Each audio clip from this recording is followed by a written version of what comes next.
Welcome back to middle education. ली student, अब आपके सामने कक्षा 9वीं अर्धवार्षिक परीक्षा वर्ष 2024-25 विज्ञान विषय का मॉडल अभ्यास प्रश्न पत्र लेकर के आ चुका हूं। जैसे कि आप सबको पता है कि मिडिल एजुकेशन ने क्लास 10th के और क्लास 9th के मैथ सब्जेक्ट का प्रोवाइड कराया था, जहां से बहुत सारे क्वेश्चन सेम टू सेम देखने को मिला था।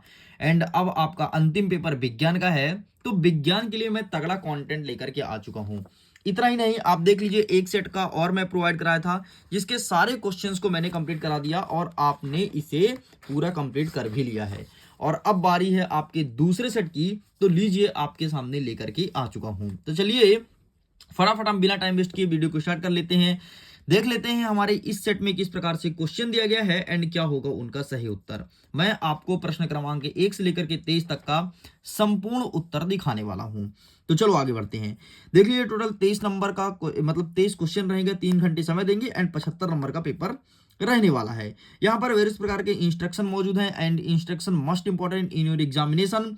और मैं आपको बता देता हूँ, यह आपका एक मॉडल प्रैक्टिस पेपर है, जहां से एग्जाम में क्वेश्चन डेफिनेटली देखने को मिलेगा। एंड यहां से हमारे क्वेश्चन स्टार्ट होते हैं। प्रश्न क्रमांक 1 कह रहा है सही विकल्प चुन करके लिखो। इसमें पहला नंबर कहता है कि पदार्थ की वह अवस्था जिसमें द्रव्य का आकार नहीं परंतु आयतन निश्चित हो, उसे क्या कहते हैं?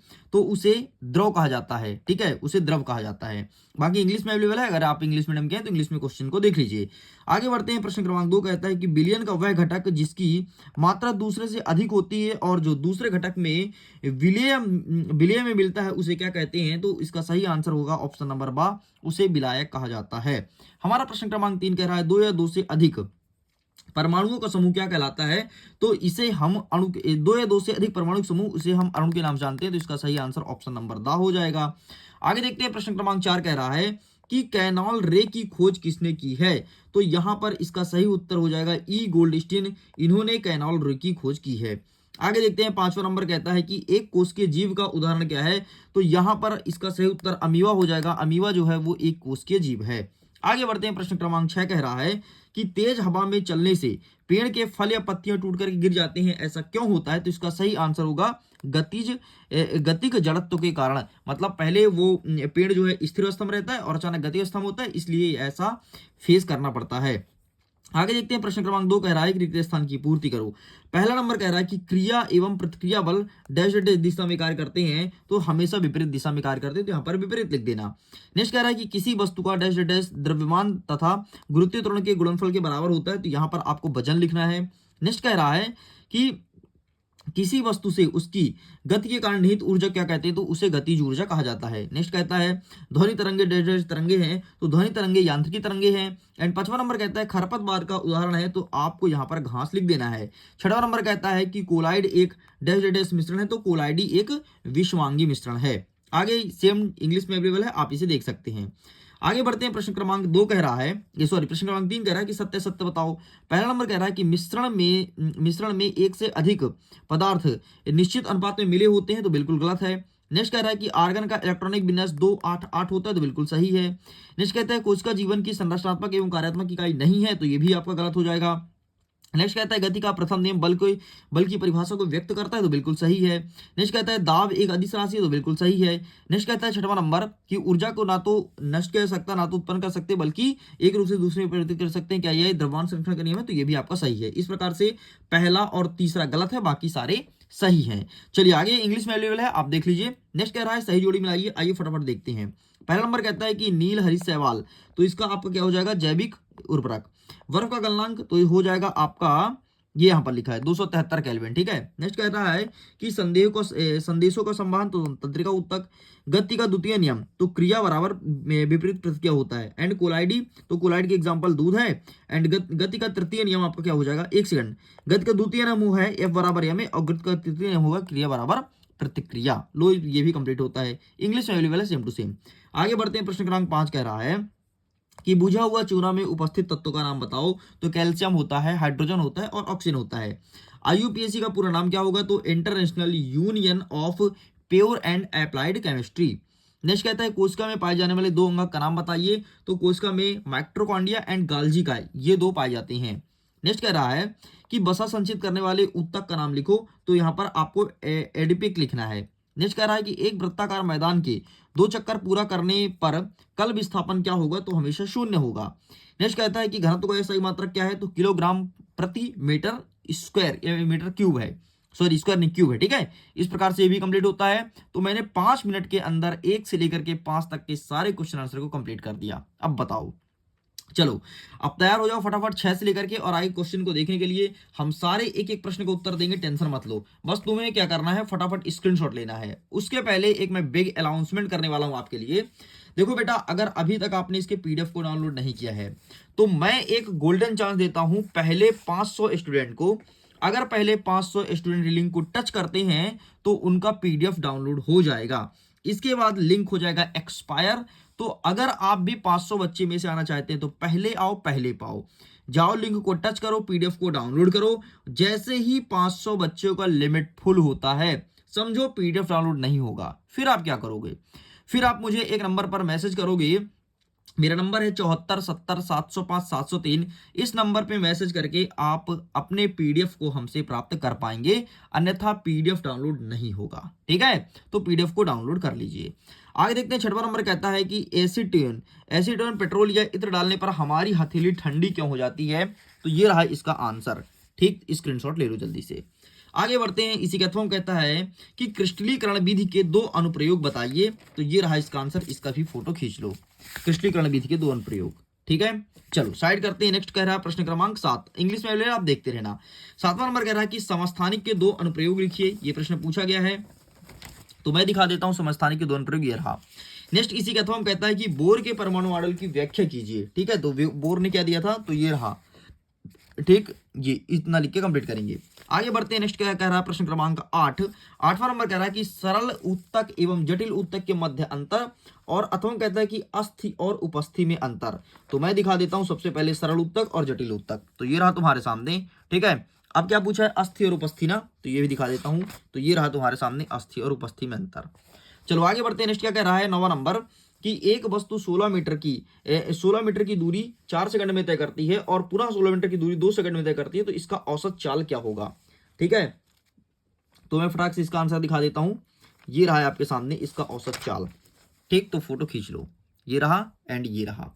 आगे बढ़ते हैं। इसके अथवा कहता है कि किसी वस्तु में किस वस्तु में किसी वस्तु के औसत वेग और औसत परिणाम औसत चाल के बराबर है। ये प्रश्न पूछा गया है भाई, बहुत खतरनाक स्तर का प्रश्न है। तो ये रहा इसका आंसर, ठीक। बस इतना लिखेंगे। आगे बढ़ते हैं। नेक्स्ट कह रहा है कि 10वां नंबर, असंतुलित बल किसे कहते हैं। तो ये रहा है आपके सामने असंतुलित बल, ठीक। फोटो खींच लो, और नीचे संतुलित बल भी दिया है, ठीक है। दोनों पूछा ना, नहीं असंतुलित बल पूछा है। अब नेक्स्ट कहता है कि उत्प्लावक बल क्या है, तो उत्प्लावन बल।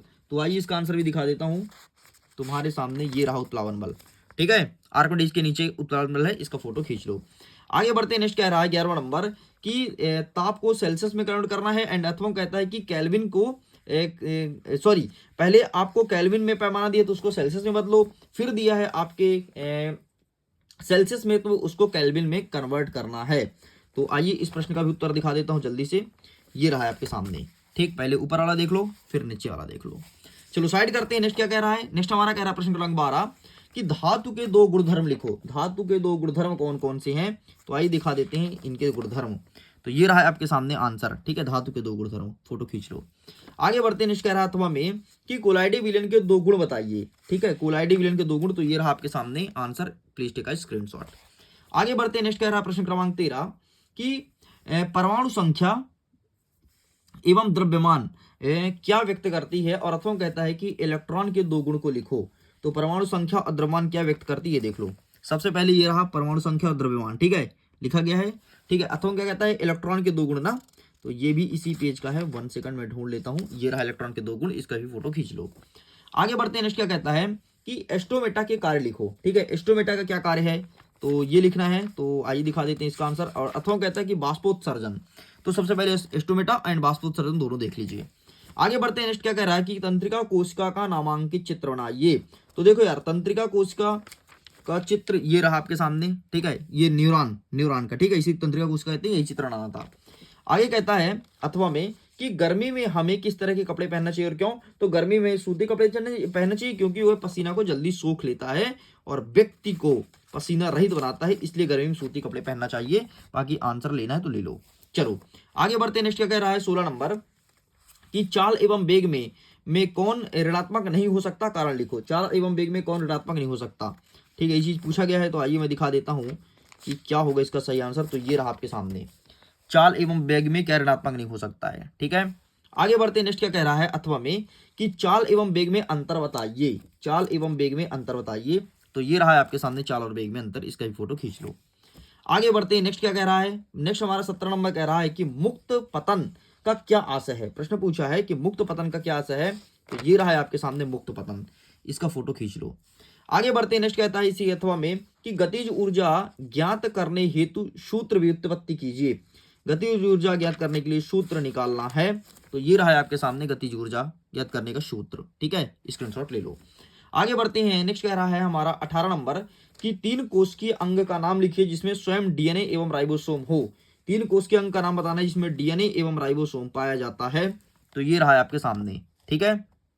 आगे बढ़ते हैं। नेक्स्ट कह रहा है कि जैविक और अजैविक प्रतिरोधकता में अंतर बताइए, ठीक है, ये पूछा गया है प्रश्न क्रमांक 18 का अथवा। तो इसका भी आंसर मैं आपको दिखा देता हूं, वेट कीजिएगा जरा। जैविक और अजैविक प्रतिरोधकता में अंतर यहां पर तो अवेलेबल नहीं है, खाद्य और उर्वरक में, एक सेकंड। जैविक और अजैविक प्रतिरोधकता में अंतर, ठीक, तो ये रहा आपके सामने, ठीक है, इसका स्क्रीनशॉट ले लो। आगे बढ़ते हैं। नेक्स्ट कह रहा है कि कोशिका में पाए जाने वाले 3 अंगक के नाम एवं उसके कार्य बताना है। और अथवा में कह रहा है कि जंतु कोशिका और पादप कोशिका में अंतर बताइए। तो आइए सबसे पहले हम ऊपर वाला देख लेते हैं, फिर नीचे वाला देखेंगे। तो ये रहा कोशिका में पाए जाने वाले 3 अंगक, माइटोकॉन्ड्रिया, राइबोसोम, क्लोरोप्लास्ट, ठीक है। और क्या कहता है, जंतु और पादप कोशिका में अंतर पूछा है ना। तो ये रहा तुम्हारे सामने जंतु और पादप में अंतर, ठीक है, इसका फोटो खींच लो। आगे बढ़ते हैं। नेक्स्ट कह रहा है कि जंतु कोशिका का स्वच्छ नामांकित चित्र बनाइए। एंड इसी के अथवा में कहता है कि पादप कोशिका का स्वच्छ नामांकित चित्र बनाइए। तो इसका भी आंसर मैं आपको दिखा देता हूं, ये रहा। ये देखो, ऊपर जंतु कोशिका है एंड नीचे, सॉरी, ऊपर पादप कोशिका है, नीचे जंतु कोशिका है। जंतु कोशिका का अंडर टाइप्स बनाना और पादप कोशिका का थोड़ी चौकोर कर देना, ठीक है, देख सकते हो। चलो आगे बढ़ते हैं। नेक्स्ट क्या कह रहा है कि 21 नंबर कि द्रव्य संरक्षण का नियम उदाहरण देकर के स्पष्ट कीजिए। क्या होता है द्रव्य संरक्षण का नियम। अथवा हम कहता है कि एक रेलगाड़ी स्टेशन से चलना प्रारंभ करती है और एक समांतर चलती हुई 10 मिनट में 40 किलोमीटर की दूरी तय करती है। तो इसका त्वरण क्या होगा। सबसे पहले हम ऊपर वाला देख लेते हैं कि द्रव्यमान संरक्षण या द्रव्य संरक्षण का नियम क्या हो जाएगा। तो ये रहा द्रव्यमान या द्रव्य संरक्षण का नियम, ठीक है, पूरा ऐसे लिख करके आना है, फोटो खींच लो। ठीक, आगे बढ़ते हैं। क्या कहता है रेलगाड़ी वाला। तो रेलगाड़ी वाला पूछे तो इसका भी आंसर देख लीजिए। ये है प्रश्न क्रमांक 21, ठीक। तो इसका आंसर मैं दिखा देता हूँ, एक सेकंड वेट कीजिएगा। इसका आंसर अवेलेबल है पेज नंबर 31 में। ये रहा रेलगाड़ी वाला, तो इसको फोटो खींच लो। चलो आगे बढ़ते हैं। नेक्स्ट क्या कह रहा है। नेक्स्ट हमारा 22वां नंबर कह रहा है कि संपीड़न और विरलन के क्या है स्पष्ट कीजिए। तो ये रहा संपीड़न और विरलन, इस प्रकार से चित्र भी बना देना, बहुत अच्छा हो जाएगा। आगे देख लेते हैं। तो हम कहता है कि पराध्वनि के अनुप्रयोग को लिखिए, पराध्वनि का अनुप्रयोग। तो ये रहा तुम्हारे सामने, जिसमें मैं लाइन खींचा वही पॉइंट लिखना, एक सरल पॉइंट है। आगे बढ़ते नेक्स्ट कह रहा है कि निम्नलिखित सूत्रों द्वारा प्रदर्शित यौगिक का नाम लिखो कि कौन कौन सा यौगिक है। तो देखो यार, सबसे पहले Al2 ASO4 है। तो आइए इनका नाम मैं क्रमशः अलग अलग दिखा देता हूँ। ये रहा तुम्हारे सामने, ठीक है। Al2SO4 को एल्यूमिनियम सल्फेट कहते हैं। और क्या पूछा है, CaCl2 को कैल्शियम क्लोराइड कहते हैं। और क्या पूछा है, K2SO4 को कहते हैं पोटेशियम सल्फेट एंड KNO3 को कहते हैं पोटेशियम नाइट्रेट, ठीक है, ये कंप्लीट होता है। अथवा क्या कहता है कि अब आपको रासायनिक स्ट्रक्चर दे देगा या फिर नाम दे देगा, उसका आपको देसी नाम बताना है। भाई ये पूछ लो, क्या पूछा है, मोलर द्रव्यमान ना। ये रहा तुम्हारे सामने आंसर। इस प्रकार से मैं कक्षा 9वीं के विज्ञान का सेकंड सेट भी पूरी तरह से कंप्लीट कर दिया हूं। लो भाई, 13 मिनट के वीडियो में सब कुछ कंप्लीट कर दिया गया है। वीडियो पसंद आए तो वीडियो को लाइक करिएगा, दोस्तों के साथ शेयर कीजिएगा, पहली बार चैनल को सब्सक्राइब जरूर कीजिएगा। आप सेट नंबर 1, 2 दोनों देखिएगा। अगर दोनों देख के जाते हैं तो डेफिनेटली गणित विषय की तरह आप विज्ञान में भी टॉप करेंगे। वीडियो को एंड करता हूं। एग्जाम के लिए all the best, bye bye.